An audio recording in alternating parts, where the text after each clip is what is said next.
Hello and welcome to Makers.Marketing. We'll get into why I'm saying that in the future. Episode number 80. I am calling you from the Catskill Mountains in upstate New York. It's beautiful here. Chris, where are you calling me from and how's it going? I am calling from my normal office, but I was just on a vacation in Tennessee. My wife's aunt and uncle own a house that has a dock with a boat, and we go there every year, and it's very nice. And we do boat things, and so I've been doing that for a week, and that's felt very good.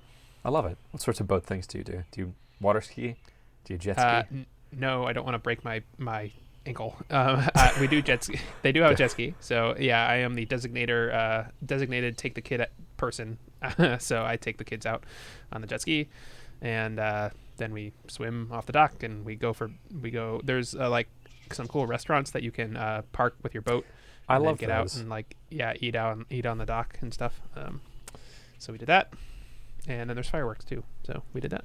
That sounds delightful. I'm also near a lake right now with my family, and we set off fireworks, and it was really cool. I went to a fireworks store for the first time in my life, and you can buy like actual fireworks. Like you can buy ones that go really high, like shoot huge fireworks, and it was really cool. I also depending on your state, but yeah. Yes, and I was on private property the whole time, and didn't break any laws. I'm sure of that. And there was a thing we did where you can take a sparkler streamer thing, which are really cheap. It's like $1.50 per thing or something. And I attached it upside down to my drone and then flew my drone really high. And it's sort of this dicey thing because you have to light it while the drone is like blowing down. So it's really hard to light it. But then once it's lit, you're like, go, go, go. And then you shoot the drone up really high. But then it looks like much more expensive fireworks than it actually is because it's designed just to be on the ground and shoot things off. But if it's in the sky and it's shooting down and then it explodes, it's most of the work I think in fireworks is like getting it up there. So if you're already doing that, then it's much cooler. I was going to mention also on lake things. Go ahead. I was going to say that sounds dangerous, but exciting. For sure. Which, what is July 4th if not doing dangerous but exciting things? I guess. Man, that video that's been popular on Twitter of the small firework that shot up, it lit all of the fireworks. That's nuts. Right. I've watched that like 30 times. It just keeps getting more interesting. You can follow each individual person. They've all got a little story of what they did during the crisis. It's very entertaining. Yeah, no, we launched some fireworks and we kept the rest safely away behind a bush, and the kids were even further away. So we did it, I think, as safely as you could do it. Yeah, in that video, they had a baby. Like the baby was one of the closest people to where they were intentionally setting off the fireworks. Yeah, nuts. Yeah. I was gonna say for lake things, are you familiar with what an electric hydrofoil is? I know what a hydrofoil is. I didn't know that they made electric ones. That's cool. They do, and I want one so bad, but they're like $12,000. I'm trying to find a place where I can just rent them. But it's like a floating surfboard that you don't need a boat. It's just you on this board flying around the lake. I saw one for the first time in Austin. I really want to rent one, but I don't know where to do that from. All right, cool. Work-wise, what did you get up to this last week? I didn't do that much because I was on vacation, but I did resubmit my app for the second time to the Slack App Store. There were a couple things that I thought I did and then didn't quite do, so I did those. They didn't take very long at all. Did that, and then on Kaggle competitions side, I joined a team for the GPS competition, and we are now in 6th place with 22 days to go. So that's pretty good. We'll 6 would be gold, right? Yep, that's gold. Okay. Yeah, top 10 is gold, and then if you go above like 1,000 people, then they start adding places. It's basically top 1% is gold. Okay. So yeah, currently in gold, but we were also in gold for the last one, and we dropped. So who knows? And then there's 2 other competitions that I sort of joined last minute. One ends today and one ends in a week. Mm-hmm. I'm currently in bronze and silver for those. Just because I thought they were interesting and I tried them, but I didn't have enough time to, dedicate a whole bunch of time. Mm-hmm. But I've been doing those. One is really interesting. We talked about this. It's the reinforcement learning one. So I'm currently silver for that one, right on the border between silver and bronze, because it's neat. So that's why I'm doing that one. Remind me what the reinforcement learning one was. Oh yeah, this is the one called Core, which is this is the one that you call StarCraft, but 2D, and Yes, that's right. Yeah, it's the Okay. game. Yeah, so you have little ships, and your computer has to send out your program has to send out little ships to collect this kind of jewel called core, and then you can attack other ships, and then you can make other shipyards. So it's kind of a simplified StarCraft. Cool. Got it. And the GPS one on the team being in 6th place, that sounds really good. GPS, I think, is something that you have a advantage on. That's something you've spent a lot of time on, and I think you understand the problem really well. And you need 2 or 3 more golds to get Grandmaster? I still need 3. Still 3. Okay. Yeah, because I didn't get that other one, which I was really hoping to get. Yeah, and we were yeah. close on, but we just couldn't pull it out. Yeah. You're enjoying the process of getting these, though. You I like the competitions. Yeah, I do. Yeah, they're fun. So I'll get it eventually. I mean, yeah, I'm doing well enough that at some point, a lot of it's luck too. Like you can't control what other teams do. You can't control exactly how the test set splits. But so if you just do enough of them, I'm doing well enough on enough of them that I will eventually get there. Yeah. Got it. Cool. And then you'll have it, and then like it'll be no big deal. And Right. It's nice to appreciate where you are now. And this is arguably the most interesting place to be in this Kaggle journey. And I'm excitedly following the progress. It's really cool. It's nice to have a goal that's straightforward, that you just like keep doing competitions and it's objectively measured, and don't like, I think we come back to this theme frequently of don't presume that once you've gotten a thing, then you'll finally be happy. Like, you'll still be you, and learning to appreciate the position where you are right now is the key to maximizing happiness for your whole life. So like, yes, continue to strive for more and better things, but at the same time, the place where you are right now is really cool, and there's a lot of things to be appreciated of working towards Grandmaster status. So That's right. Yeah. I know as soon as I get it, I'll want something more. For sure. I want to double my gold count or whatever. But yeah, I just really like the competitions. Like, it's super neat. Like, where else can you learn about, force yourself to learn about like very detailed GPS stuff, or reinforcement learning, make a computer play a game stuff, or like it's just really cool that you can dive so deeply into it. And like, I feel like I understand these things way better now. So it's like a crash course in all these different domains. So yeah. Love it. GPS in particular, it's been so interesting learning about that secondhand from you. I had a vague conception of that it involved triangulation of satellites, but I feel like I've learned a lot more of the nitty-gritty details of exactly how that's working, and really, really cool stuff. I can see that being content in YouTube videos of like how GPS works. I feel like there's not good content on that right now, especially at the technical level that you're learning it at. Yeah, it probably could be. The audience size for that is probably pretty limited compared to like, say, JavaScript videos or something. But yeah, I could do content about it, sure. Yeah. I don't want to skim over something you said, which is that you resubmitted the Slack app, and it sounds like so one of them we did while co-working. I think it was just like you had to change an HTTP status header to be an error number instead of a success number. Sounds like, and there were just 2 things, like the most recent round, they just said 2 things, and they were tiny things, and you resubmitted back immediately. Also, the lead time on that was much shorter. It was like a week, I think, from when you submitted to when you got the feedback.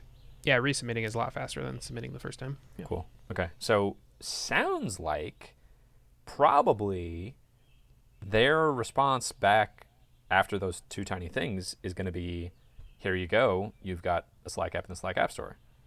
I sure hope so. All right. Yeah. Cool. That's very exciting. We've pushed it forward. You got it. Have you thought about what you're going to do after that? I think the plan has been you're just going to see how it does in the Slack App Store and like what the conversion rates are from that before you do anything else. Yeah. So I have a whole list of features, and I have a whole list of marketing ideas. We kind of talked about them, and we're going to talk more about marketing today. So I could do those, but yeah, I've sort of shifted back into the AI mode from the Slack app mode. And so, yeah, I want to stay in the AI mode for as long as I'm like really interested in that. And then, yeah, just see how it does in the Slack app store. And then get as much data as I can before I start, adding features or marketing. Yeah. Okay. That sounds reasonable. And I want to come back to this later because having done the marketing things that I've done this last week, I think I have a different perspective on that than I had in previous times we've had this conversation. So okay. I want to circle back to this, and I'll make a note to talk more about this. Cool. Let's dive into that then. So last we left off from the stuff I was doing, I was going to cold call 40 people. And I had the whole plan of like my personal assistant, Rachel, who's fantastic. I asked her before I left, can you assemble a list of 20 people in each of these 3 different demographics? And she said, yes, of course, because you pay me to do things that you tell me to do. So that's what I'm going to do. And I was like, that's amazing. And then I got the list, 60 people, and I started calling them. And we did this during Palms. And I think you said, like, you know, make this be the first Palm of your day and just do a Palm of it. So I just did a Palm. And it was one of the worst things I've ever done in my life. I hated it. I hated every part of it. All right. I first of all, like, I'm calling people out of the blue unprompted, which I hate when people do that to me. Like, I hate phone calls. And like, these people have other things they're doing in their day, and I'm interrupting them in a time that's like really not convenient for them. So most of the calls that I made, like, no one answered. Of the calls that I think I talked to something like 6 people of the calls. And I didn't call the whole list of 60. I think I ended up calling maybe 20 of the numbers. And I ended up talking to something like 6 people. And every one of them were like, who are you? What do you want? File uploading? No, it's fine. Or like, oh, we just do like whatever the company says to do. And I was just like, this is not, I'm just like randomly shooting in the dark. Like, do you happen to have this need at this time? And the whole time I was just thinking, like, this is such a waste of everyone's time, and there's got to be a better way. Like, even if this person would be a perfect customer, like, they're clearly not a perfect customer right now. What are the chances that I'm going to hit someone right when they actually have the problem that I'm trying to address of this file uploading problem? And then even if the company needs this, what's the chance that I'm going to like get to the person who is able to make that decision, who actually cares about this problem, who's the problem solver? And doesn't it make so much more sense that, like, if I'm just targeting people who are searching for this thing, or if I'm targeting them in some sort of a more intelligent way than just like I'm calling a number that's in the business that some of my customers are in this sort of business, if I have any targeting less vague than that, like, that would be such a better use of my time. So I'm so glad I went through that exercise, because that just got me in this mindset of like, there's got to be a better way to do this. Like, this cannot be what marketing is. And I was reminded of this book that's been on my reading list for probably the last 7 years, called Traction. And there's 2 versions of Traction. There's one by Gabriel, Weinberg, and Justin Morris, which is the one I'm talking about. That's the one that you also have on your desk. And there's another one that's about something else. It's about like something to do with managing teams in companies or something. I was telling Sarah about this, and she was like, oh, Traction. I read Traction a while ago, and here are my notes on it. And I was like, that doesn't sound anything like what I'm reading. Is that a different version? But it was a different, completely different book. So this book has changed my perspective on marketing, and I'm so happy I'm reading it now, and I wish I'd read it 7 years ago, but I'm happy I'm reading it now. I have so much to talk to you about it. The methodology of it makes so much more sense. I think at its core, something that I've struggled with is like, I know that I'm supposed to be doing marketing. We both know marketing is, you're supposed to be spending like half your time marketing and not supposed to be coding. But a difficulty I've had is like, I don't know what that means to do marketing. And this book tells you what it means. There's a method, and there's 19 different marketing channels that you can try. The method in the book, they call it the bullseye method. You go through every single one of the 19 possible channels of all the different types of marketing that you could do.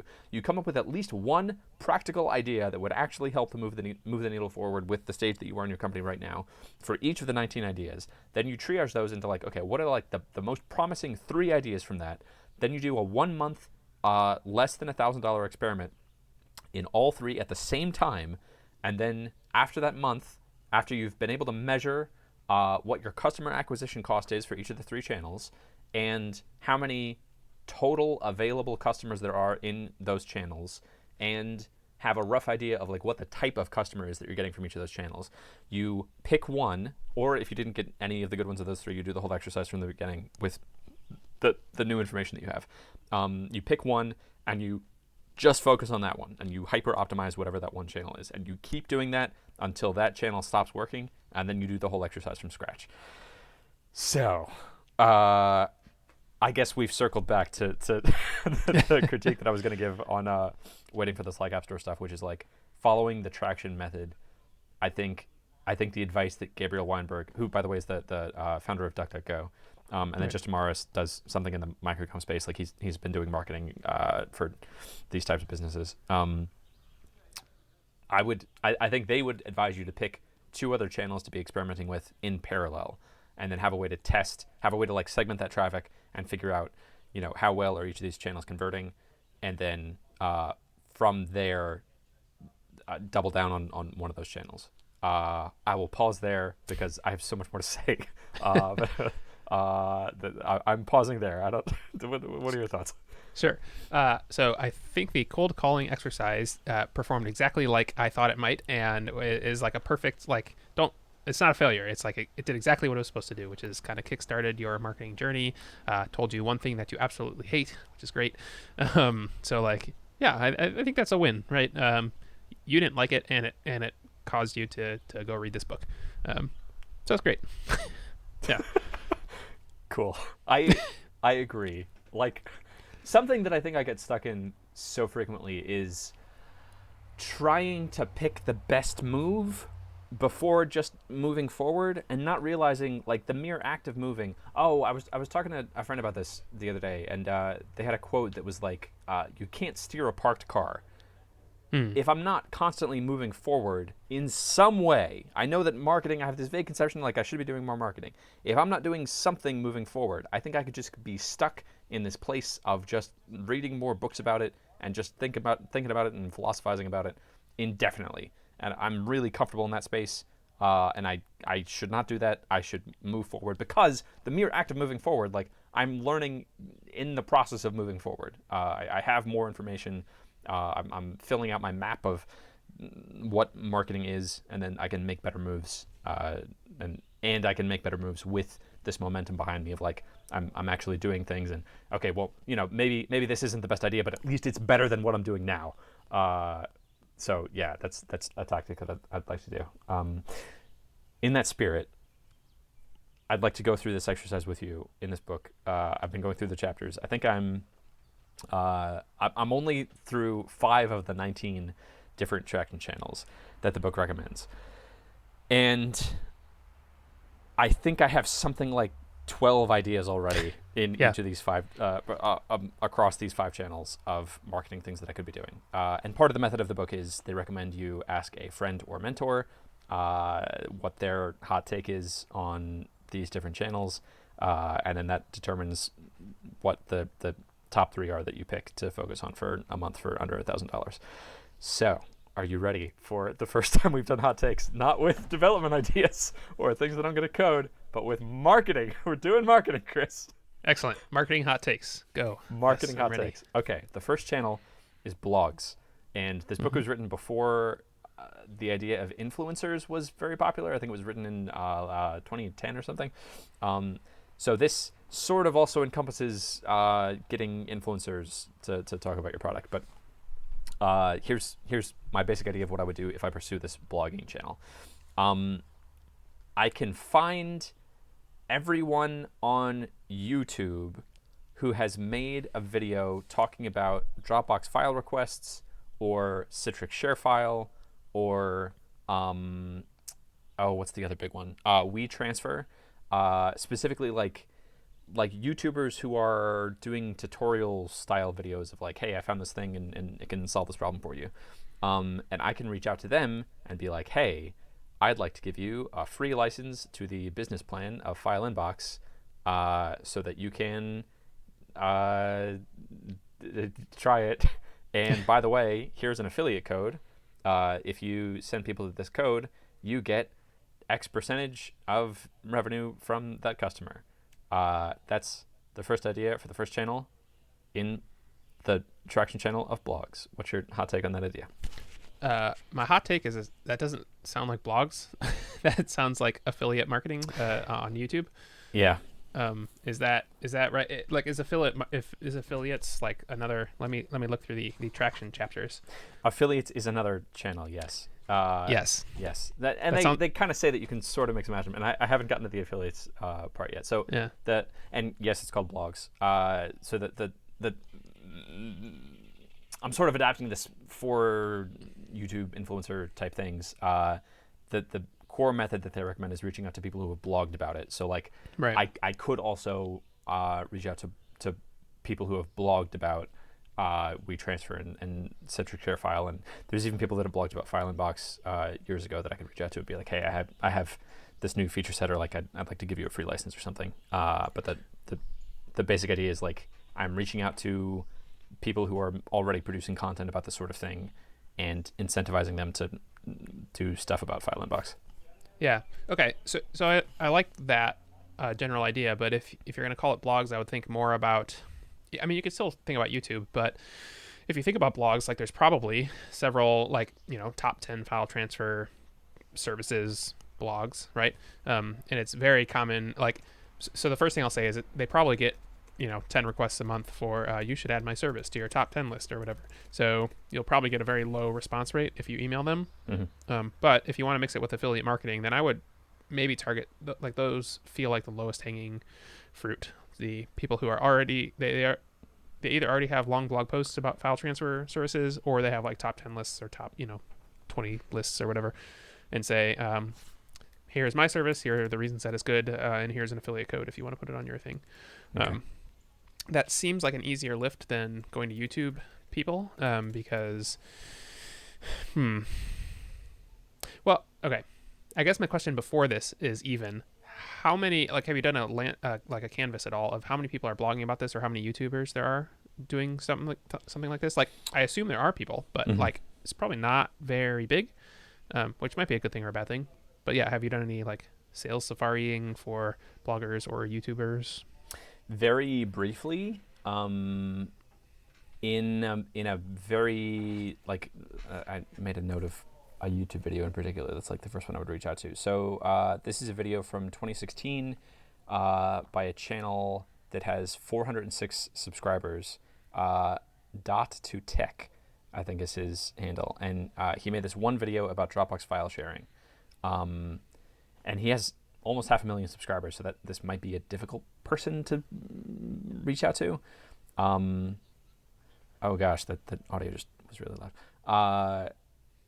I don't know how many there are. Maybe, yeah, maybe I do like an extra little thing of research into each of these ideas before I pick one to do. What would I be looking for? Do I want to see that like there's at least 20? I mean, even if there's like two, if you can get both of them to talk about your thing, then that's Right. good, right? Like even two is worth it. I guess I just want to better understand the landscape of people talking about it or YouTubing about file transfers. And so probably more likely what you'll find are not people focused on file transfers, but people focused on, how to operate your sign printing business. And one of the aspects of that is file transfers. Okay. That is, yeah. So you don't have to find creators that are just talking about file transfers. Like if you find creators talking about sign printing or talking about how to run your small law office or whatever, then those actually might be like higher value. I was going to call them targets, which sounds bad, but yes. Yeah, targets. That's the book Traction talks about this as the bullseye framework, like Yeah. and they talk about targeting, and like it is very aggressive in the framing that it's using, and I think that's sort of the culture of sales and marketing is it's much more it's like hunting. Like Right. yeah, that is interesting. Okay, cool.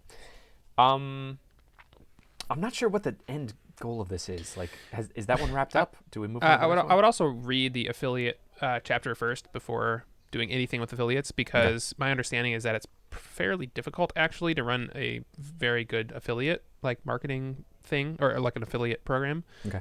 There are lots of little nuances and like it's very easy to get bad affiliates and stuff like that. And so I would read that chapter before you do anything with affiliates. Okay, that's fair. Okay. I guess doing this purely as in the blog channel, I don't have to do affiliates. I could just say like, hey, here's this interesting thing, and here's a free license to it, and do with it what you want to do. This does seem a little fuzzier though. The other thing you could do instead of affiliates that I've heard before works pretty well is here's a license for you, YouTube creator or blog post person, Mhm. and here is a license that you can give away to your readers and or listeners. So yeah, because then they have to promote it to their audience, and because they have to introduce it and say, hey, here's a thing. You could also, this is getting totally off track, but so I've seen this happen in meetups too, more like technical meetups, but like I'm thinking about the local Python meetup. They have like a JetBrains license that they give away almost every week or every month, and like so they have companies that give them free licenses to give out to their people, and so all of their people hear about it, and one person happens to get the license, but everyone hears about it. So Okay. yeah, The book mentioned doing that with reaching out to article writers. What are they? If you, what's that person called? If you write articles for newspapers, not a publicist, a reporter. reporter. Yes. Yeah. giving it to reporters. Okay. Cool. The other thing you could do is, and I think Jason Cohen recommends doing this. He says instead of like a one free license, you can say, here's a code for all of your listeners to get 33% off for a whole year. Yeah. And that also would help with tracking, for figuring out for each of these channels, like what is the conversion rate and how much am I getting back from these channels for how much I'm putting in. Okay, cool. That sounds good. Okay, channel number 2, publicity. This is more traditional publicity. The next one is unconventional publicity, which would be like a publicity stunt. The second idea of publicity is much more about just like telling interesting stories about your company and getting people to blog about it. So I came up with 2 ideas for publicity style interesting articles that I could come up with. And then the idea is like you have an interesting angle or an interesting story about your company, and then you reach out to people who blog about similar things or who have talked about you in the past or who have talked about your competitors in the past, and you say, hey, I have an exclusive story. If you would like it, here's the rough story. Let me know if you'd like an interview or something else. And then you either they write about it or you can write about it, and then you take that article and you can publish it on like Hacker News and Reddit and boost it on social and all these secondary things. So here are 2 potentially interesting articles of potentially interesting angles of things that I could write about that might be popular on the internet. The first is I could write about how switching from Rails to Firebase is the best way to build apps in 2022. Oh, I should say also, content that works well on this channel is divisive and makes people feel a strong emotion of like either they agree or disagree with it. So that feels pretty divisive to me. That seems like the sort of thing that would get a lot of people on Hacker News saying like, no, it's not. Rails is so much better. This guy doesn't know what he's talking about, Right. which is good because it just gets more people talking about it. And then, so that a qualm I have with this is like, I don't know that the type of person who would be reading that is the type of person who is in my audience. I think that would be more of like a technical developer thing. That's the first idea. What's your hot take on that? So about the idea in general or about that specific idea? That specific idea, and also if you have another idea of publicity, I would take that. So I'll talk about publicity in general first real quick, which is there's a great video put out by Y Combinator about PR and how to get PR. This is not, this is more like traditional PR that they're talking about, like reporters, like how to get reporters talking about your thing. But yeah, that's a great video if you want actual reporters to talk about your thing. For this sounds more like how to write a blog post that gets like attention. I agree that that blog post would not probably attract the type of people who would sign up for FileInbox. But so if Google recognizes that a bunch of people are clicking links to your thing from a place like Hacker News, then it will boost your SEO ranking. It will, potentially then start showing up in search. Like it wouldn't be nothing if you wrote a good article that then got a lot of people talking about it. But I wouldn't expect it to boost sales right away, I guess. So I think, that's the trap there. Okay. Yeah, that I really would like to get more sales now, and that does feel like more of a long-term. Yeah. Okay. That's more of a long game. That's something they talk about in this book is like you need to recognize the stage of growth that you're at right now, and only do things that would move the needle for where you are right now. So in the beginning stage, I think they call it phase 1, which I think that's where I'm at. You can do a lot more scrappy things. like reaching out to individual bloggers and like smaller experiments, Right. versus one of the problems that Gabriel Weinberg ran into when he was trying to grow DuckDuckGo was he continued to do things that worked when DuckDuckGo was at a smaller scale, things like search engine optimization, that when people search for something like new blog engine, that they found DuckDuckGo. And that was bringing in new customers, but it wasn't bringing them in at the rate that DuckDuckGo needed to be able to grow quickly. So for them at that stage, something like a huge big article that ended up getting picked up by the New York Times or something is the sort of thing that they needed to be able to move the needle. So okay, that might be not what I need right now in this current stage. Yeah.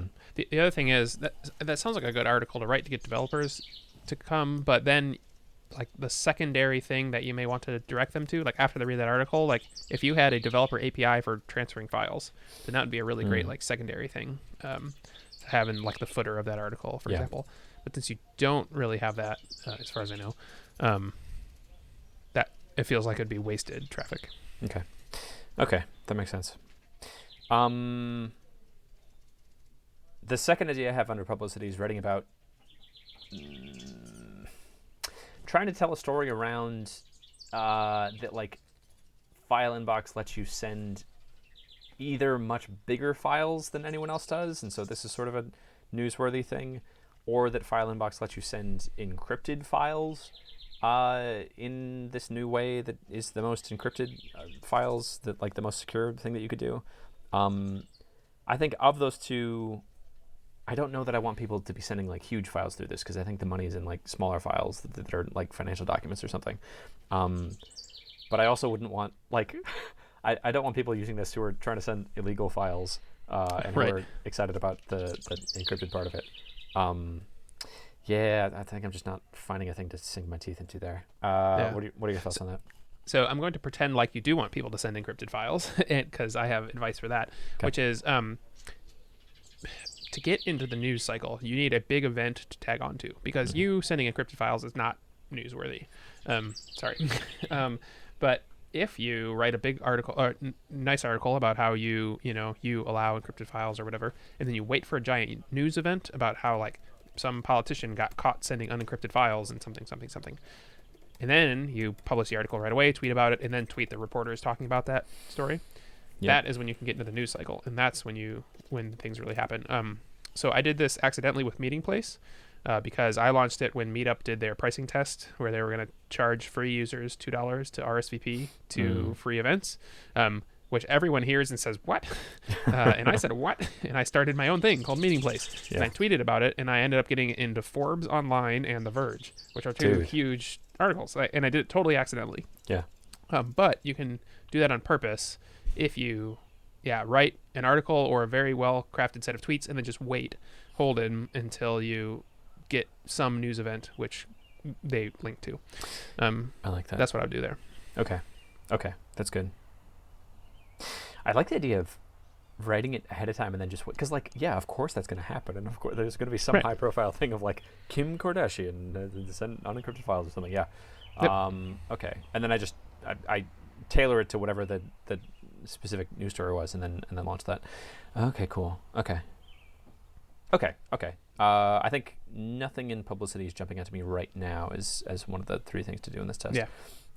Channel number 3, Unconventional Publicity. This one's fun. So this one's like both. This one's about doing weird things. So both like large scale weird things of huge publicity stunts. One of the examples in the book was the Old Spice commercials.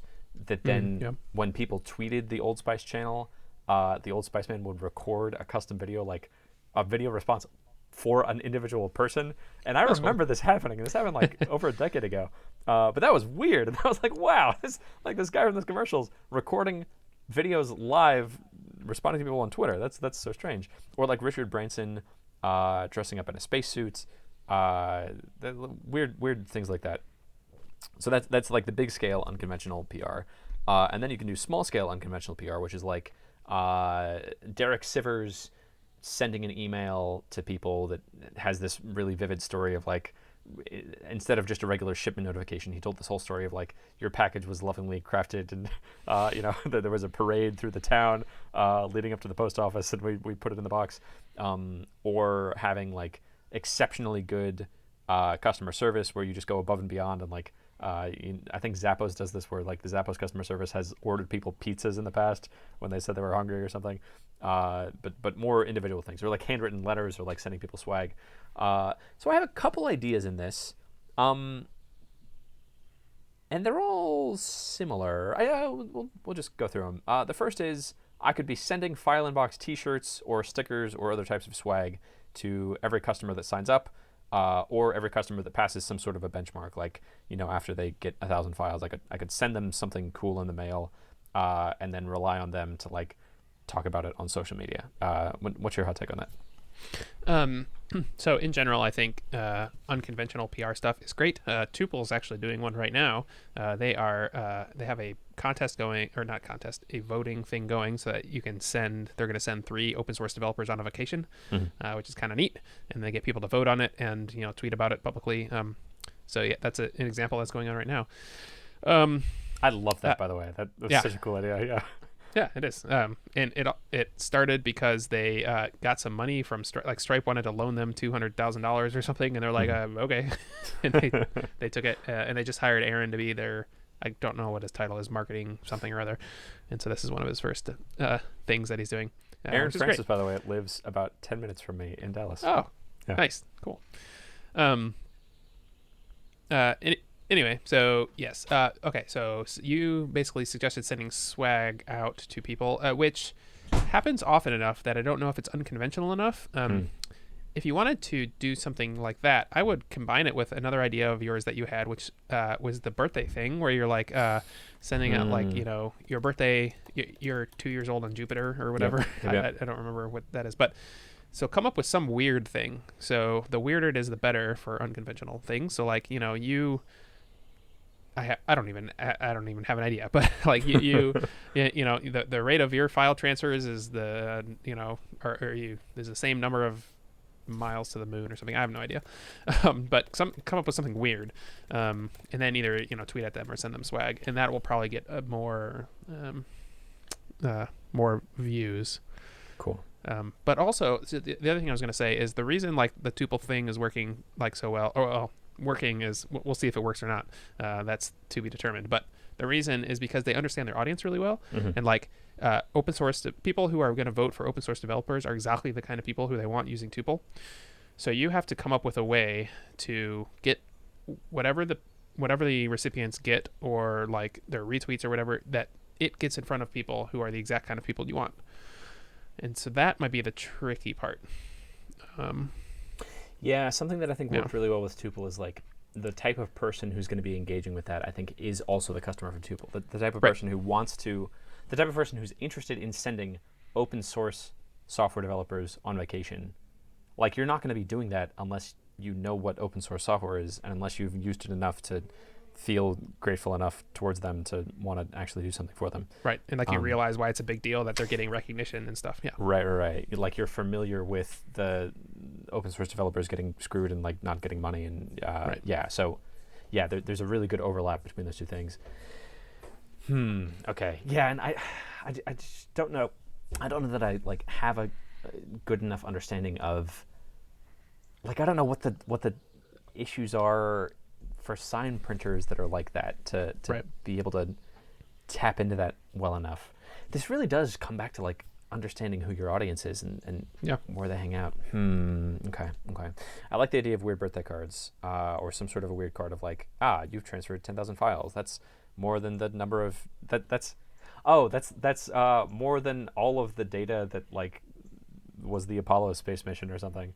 Yeah, that's a good one. It was more data than this thing. I could have that picture of the huge data thing being loaded onto the plane, and it's a picture of that, and then like a little tiny SD card, and it's like, this is 10 times more storage than this other thing. Yeah. That'd be a cool picture to include of like, you've transferred this much data, which in this year would have taken a plane and this many people to move. I like that. Yeah, that's good. You can come up with super weird ones too. Like you have transferred more bytes this year than the number of flamingos on the planet, or something weird. Like just it's just like what? And then and tweet at the person or whatever. I like that. This would be a fun one. I'm not sure how I'd measure how well it was doing, but yeah, I think any engagement on that at all would be interesting. Yeah, yeah. I think the way I would do it is like I'm sending the person emails, so maybe I'm trying to measure like how many people are retweeting this or talking about it on different networks. Okay. Yeah, send them an email and then say, "Do you want to brag about it? Click here to retweet it." Yeah. And then I can be measuring the retweets. Okay. Yeah. Okay. Interesting. Second idea in unconventional publicity, which I think we sort of covered. I could send them. I wrote down I could send them mystery packages, but I don't know what I'd include in the package. Like I could put a file in a box, like a prison file to get out of. That doesn't make any sense. I'm just gonna cut that idea right now. This would work if you had something cute that they would give to their kids. So like I'm thinking like a stuffed animal that is a file or something ridiculous like that. Like the PDF logo, but like with a PDF file logo, but like a stuffed animal version. Yeah. Like something weird like that. Okay. That's where that might do something. Okay, that's interesting. Okay, third idea. This is something I've been chewing on. You know how right now there's the live chat? Of course you know, because you have a whole startup on this. I do. I had the idea, what if that was a live video feed of me? And if you click on it, you can ask me, and then just like whenever I'm on my computer, you see a live feed of me working. And it's I point out like, this is weird. Like this is the founder live right now. If you click on this, you can ask him any question you want. And then they're instantly in a video chat with me. They don't have to have their camera on. They can have it just audio. And then I just see what happens. That sounds like a very interesting idea for AcornChat, actually. I don't. Maybe I have no idea. Okay. Like that's weird enough that I have no predictions about what might happen with that. Yeah. Cool. I kind of like that one. Is there a service that will do that? Like I know of no. I'll figure it out. I don't know, because like there's services that do live video feed. I think what I might do is it might be two different things. It might be like one thing to show a little live chat of me in the window that's like a Facebook live stream or something, and then it might be when they click on it, it just goes to my like whereby room or something where they're in the video chat. Facebook live streaming is exactly how I do that, actually. Okay. Yeah, because the type of small business people who would sign up for your thing are probably on Facebook, and so just a 24-hour live stream of you, and ask the founder anything you want to know about file stuff. Oh, and then it's like a specific event. I was thinking more just like I set up anytime I'm at my computer, like then it shows up on the website. Yeah, you could do that too, but a specific event might actually get people to like a time boxed event might get people to do it. Yeah. Okay. Oh, maybe if there's like a timer countdown of like Christian will be online for the next 25 minutes or something, and and then you can click it. Okay. Cool. Can you advertise Facebook Live events? Like I don't know. Probably. I bet you could spend $1,000 in Facebook ads for a 24-hour Facebook Live event all about file transfers. I like that. Or something like that. My battery's at 3%, and there are no outlets out here. So I'm going to cut the video here. Stay on 1 second, but I need to go charge my laptop for a little bit. And maybe reset up there.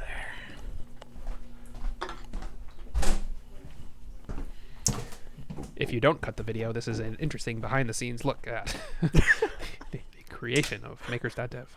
Yes, this is so. If I decide not to cut this, and people are on video right now, this is Genko Village. This is my ancestral homeland. My grandparents bought an old resort in upstate New York for their.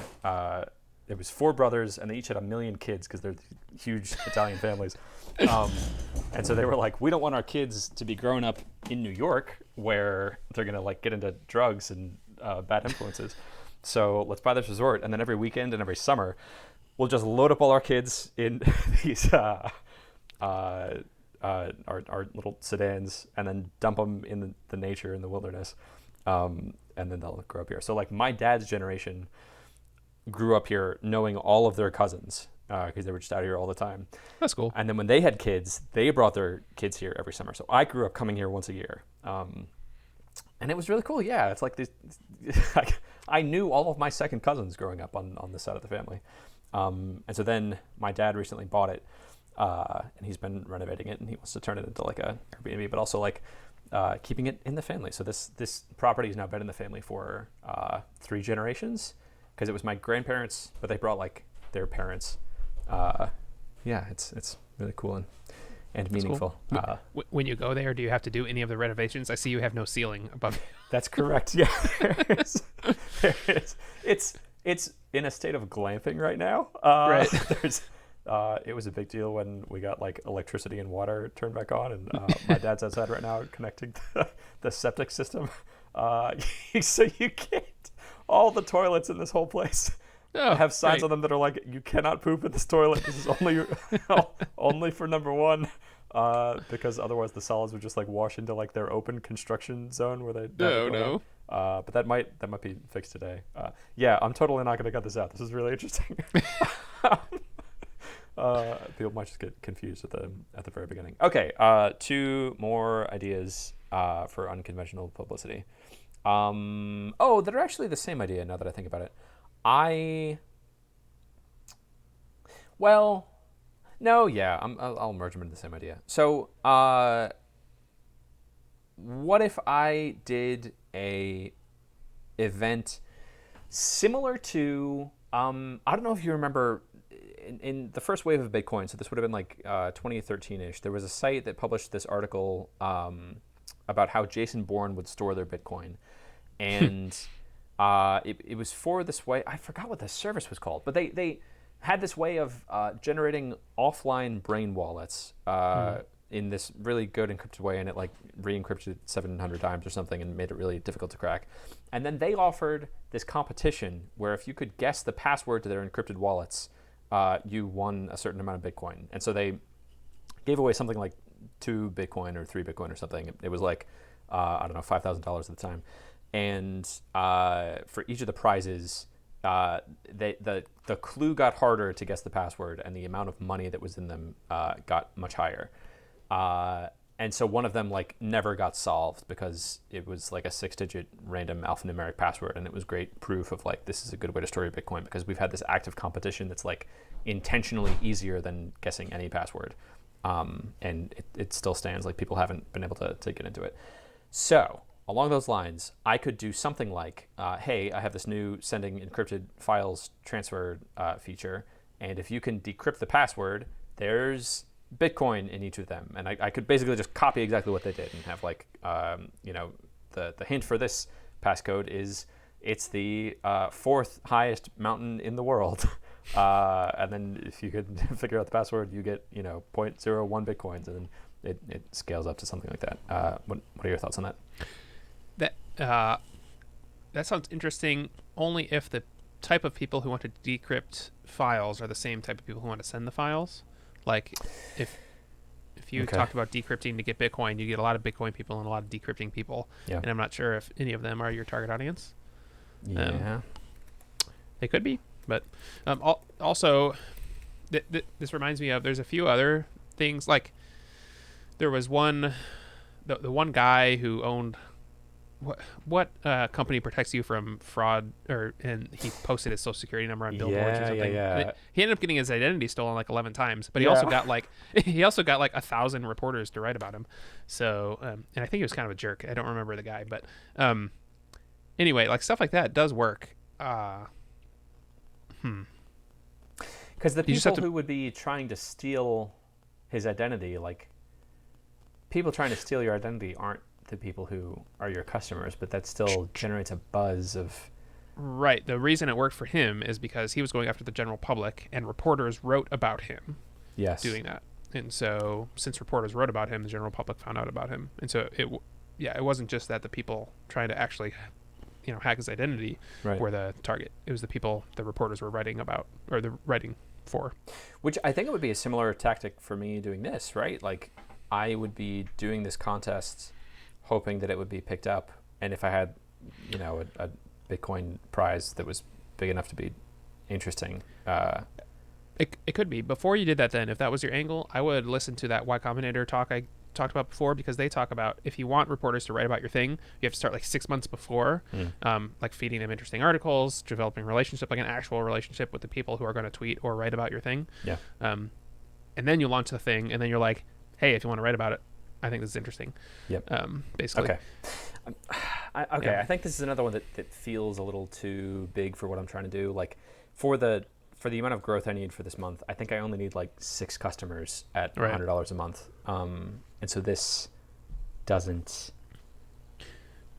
Yeah. The thing I thought you were going, the place I thought you were going with this was when you talk about Jason Bourne. Like, if you had a webinar and the title of the webinar was how Jason Bourne would encrypt his files, and then you advertise that on Facebook and got a bunch of people from Facebook into your webinar, that's where I kind of thought you were going with that.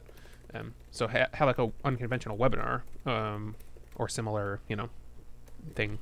Okay. Like, or an unconventional, like a course. You could make it a course if you didn't want to do it live. Okay. And then advertise traffic to that. That's where I thought you were going. Webinars are interesting. There's a great microconf talk about that too. The person, Webinar Ninja, is that the name of it? The person who founded that? I don't actually, or was it something else? Anyway, there's a great microconf talk about how to do webinars really well. I don't recall that one. I'll look that one up. Okay, that's all for the third marketing channel, unconventional publicity. Number 4, search engine marketing, otherwise known as buying ads on Google. This is the only one that I've actually done. So I have a handful of Google ads that have been running. I couldn't tell you what my customer acquisition cost is through it, but I know that I have that data. So I think this one's going to make sense just to like see the data that I've already collected and calculate what I've been doing. In the book they had a metric of that your click-through rate should be at least 2%, which I hadn't heard before. And if your click-through rate is less than 2%, that means that your ad needs to be optimized, or like the keywords that you're targeting. And then once people click through, you should be looking at a conversion rate that just pays for itself. For the like your lifetime value of your customer should be higher than your customer acquisition cost. And if it is, then you're printing money. You just dump as much money as you can into ads. Right. And if it's not, then you need to fix something in onboarding, or something else in pricing. Do you have any thoughts on that? I think that's just something I'm going to do regardless. Yeah, I would definitely look at the data you have already. That sounds super valuable to you. So do that. Also, I think since they wrote the book, Google like totally revamped their ads like dashboard or whatever. So I would get familiar with the new ads dashboard, because I think there's different options than there used to be. Okay. So I would look at that. Yeah. Cool. They also mention different places to do keyword analysis that I hadn't heard of before, like Keyword Spy. I hadn't heard of before, or Spy Foo. This is also a Tim book, so I don't know if it. Yeah, some of those might be old. Yeah, okay. I think the best ones now are like the Google Keyword tool is free and good, and then Ahrefs or Ahrefs is I think good as well. Yeah. Okay, I could stand to do that again. This search engine marketing feels really like engineering. Like you have such good numbers on everything, so it's really just about like tweaking and optimizing and like. Even if something doesn't make financial sense right now, even if the amount that you're paying to get a customer is less than the amount that you're actually getting from the customer, you're still getting people through this process, and you can still test different landing pages and do cheap experiments with like, well, what if I start advertising to people who are running show pony conferences or something, and right. They need to transfer flowers for that. Like you can spin up a landing page and spin up an ad, and for a small investment of time and money, you can get any type of traffic you want, and that was an interesting framing of like it's a way to run cheap experiments, and this doesn't even necessarily have to be a viable channel in itself to be a useful thing to be doing. Yeah. The other thing I wouldn't sleep on is, so you can combine search engine optimization and search engine marketing, which is you write a really good blog post for some very particular thing. It could be very industry specific, like whatever, and then you run ads to that. And then you retarget those people to your main site. That is basically what Jordan Gall suggested, but he had a whole process for it with Facebook ads. But yeah, you can do that with just regular articles and search engine marketing.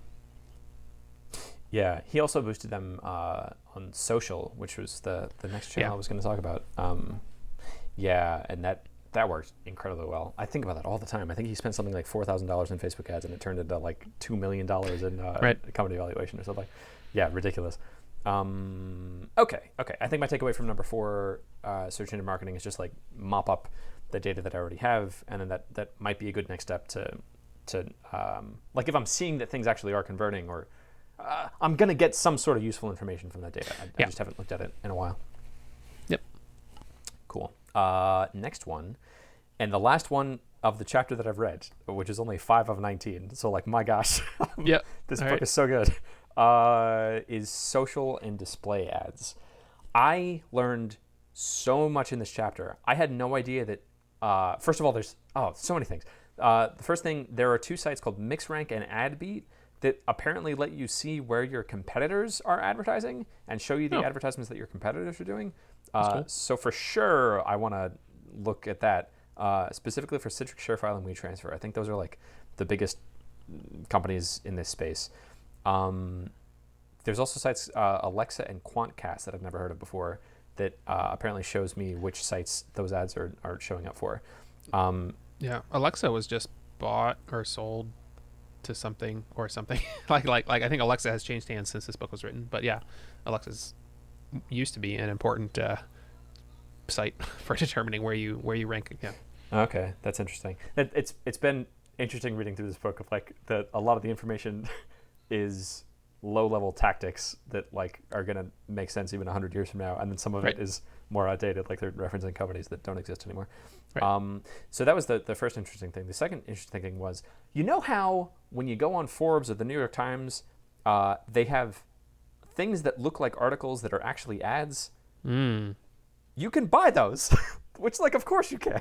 Sure, so I could write an article about FileInbox that was like just an ad that was like, I'd come up with some interesting title or some interesting angle about it, of like, the top, I don't want to lie either.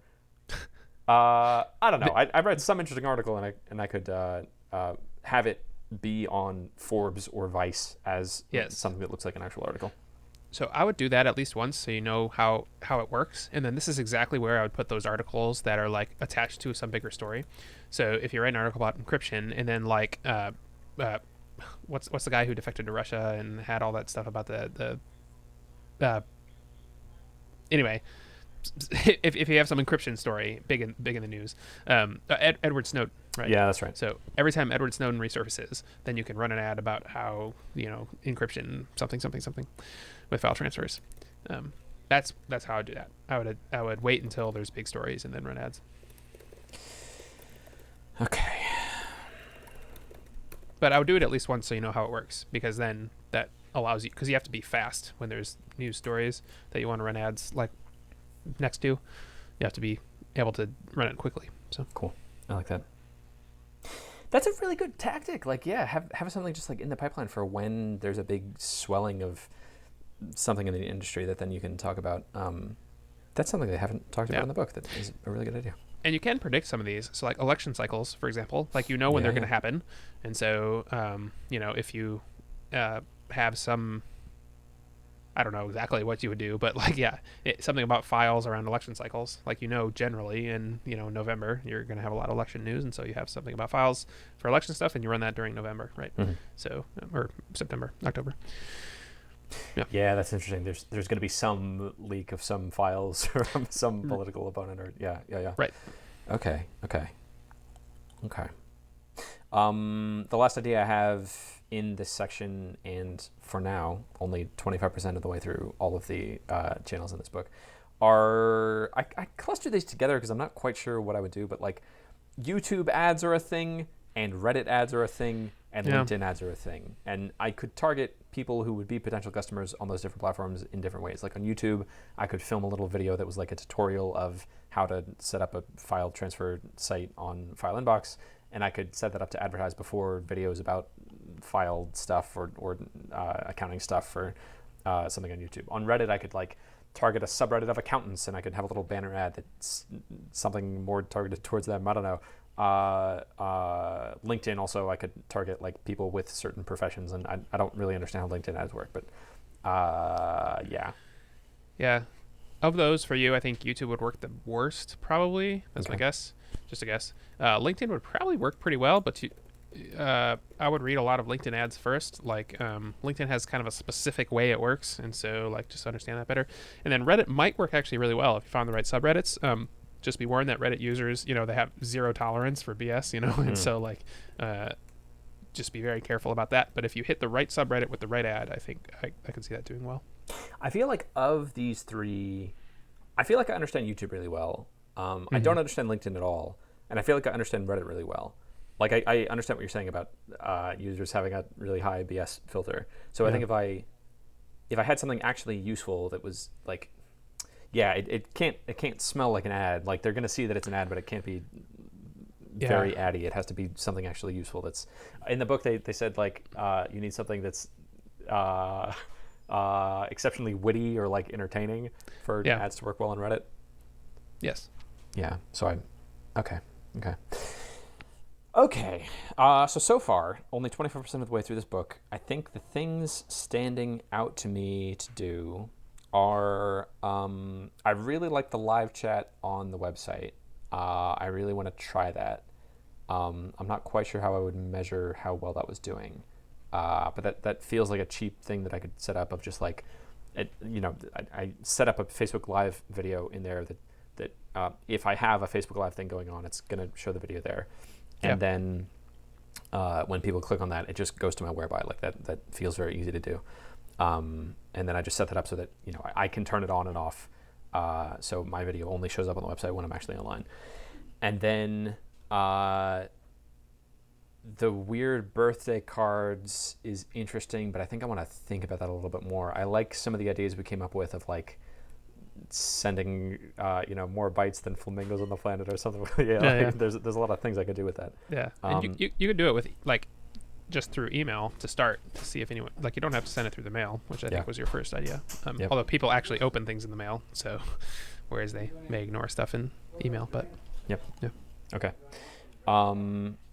Okay, and then SEM, looking at how my current things are converting is a must. I don't know if that's going to be... I think I need to look at that first before I see if I want to keep doing that. But I do just need to look at the data. And then looking at where Citrix Share Filing would transfer advertising. Hold on one second. All right. Hey, Dad. Yeah. I'm recording a podcast. Can you... Oh, sorry. It's okay. I'll see you in a second. More behind the scenes of the... we do zero editing here. This is just my life. Okay, so Mixer can add B2C where Citrix Share File and we transfer advertising. Feels like the stage that I'm in right now is just like still doing a little bit more exploratory stuff. Not even committing to the 3 experiments I'm going to do, but like there are some interesting avenues that I can be going down. So I want to just take like another little step in those directions and then feel that out and see what they're going to be like. And then I have 3 times more channels than we talked about on this podcast to go through still and think of ideas for. And then once I finish that, I think I solidify those to like 3 things to really double down on of like, these are the things I'm going to go forward on. And then I run those experiments for under $1,000 for under a month. And then I go forward with the one that makes the most sense. How does that sound? Yep, I like that. Also, while your dad was interrupting, I checked my email, and I made it to the Slack App Store. Hey! Congratulations. So live update here. You heard it here first. I have to click a button, apparently, but then I will be live in the Slack App Store. So that's it. That's so exciting. From the marketing channels that we talked about. So like for sure you have the one of being in the Slack App Store. Is there anything that came to mind for advertising? Yeah, I like the writing articles and then sending paid traffic to them. I also just like, it would be very interesting to me to see how ads do, just straight to that, because people searching for, live chat that goes to Slack, like they have very high intent. So those keywords probably cost a lot, but also probably have high conversion. So be interested in that. Those are the 2 big ones I'd start with probably. Cool. I feel good. I feel like I'm actually like, I'm pushing forward this marketing thing. It's a method. I know what the next step forward is. I've got a lot of ideas. It seems like even if this doesn't work on FileInbox, I feel like I'm honing the skill of being good at marketing. And my gosh, if I can do that and combine that with the like being a pretty good developer, I make all the money and I can do all the things. Yep. Yeah, that would feel really good. So that's what I'd like to do. Cool. Chris, that's all I got. That's all I got too. Then I'll see you next week, where I will be back in Dallas with better audio quality and a more stable internet connection and everything else. All right. So goodbye.